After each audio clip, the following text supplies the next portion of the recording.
చాలా రోజుల తర్వాత నేను మా ఆయన పార్టీ చేసుకుందామని సిటీ మొత్తం తిరిగితే ఎక్కడ రష్ లేదు, అక్కడ చేసుకుందాం అన్న. చూసారా, రెస్టారెంట్లో ఎవరు లేరు మా తప్ప. ఇక్కడ మేము ఏంటంటే, నేను వర్జిన్ మొజిటో అనేసరికి వాళ్ళు వితౌట్ ఆల్కహాల్ తెచ్చిచ్చారు. సో దాన్ని మొజిటో అనాలట. ఏమనాలి? మొహితో. ఓకే, మా ఆయన బియర్ తాగుతున్నాడు. నాకు తాగడం కంటే తినడం ఇష్టం. బ్యాంకాక్ లో తిని ఉప్పు కారాలు తగ్గించి తిని రుచంతా పోయింది. So this is Amritsari fish tikka. ఇలా గ్రీన్ చట్నీలో ముంచి तंदूरी चिकन भी आ गया. थोड़ा प्याज मिलेगा, नॉर्मल प्याज, लच्छा नहीं. अरे वाह, खाना तो बढ़िया है. हाँ, लच्छा प्याज. ఇది వచ్చేసి తందూరి చికెన్ బట్టి స్టైల్. పబ్బుకొచ్చి కాఫీ తాగుతా అంటున్నారు. పబ్బుకొచ్చి ఏం తాగాలి, వచ్చి స్వీట్ కార్న్ తింటా అంటున్నారు. అది బయట బండి మీద కూడా దొరుకుతుందిరా పిచ్చోళ్ళారా. వచ్చి చికెన్ తినాలి.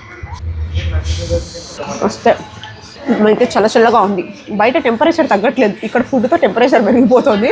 సో హరీఫ్ గారు, లెట్స్ పార్టీ. న్యూ ఇయర్ పార్టీలు ఇటు అటు షోర్ షవరాబాలు నచ్చవు. సైలెంట్ పీస్ఫుల్గా మాట్లాడుకుంటూ ఎంజాయ్ చేయాలి. అదే మేము ఇప్పుడు చేస్తున్నాం. మీరు కూడా మీ పార్ట్నర్తో అలా చేస్తూ ఉంటే కామెంట్స్లో మాట్లాడుకుందాం.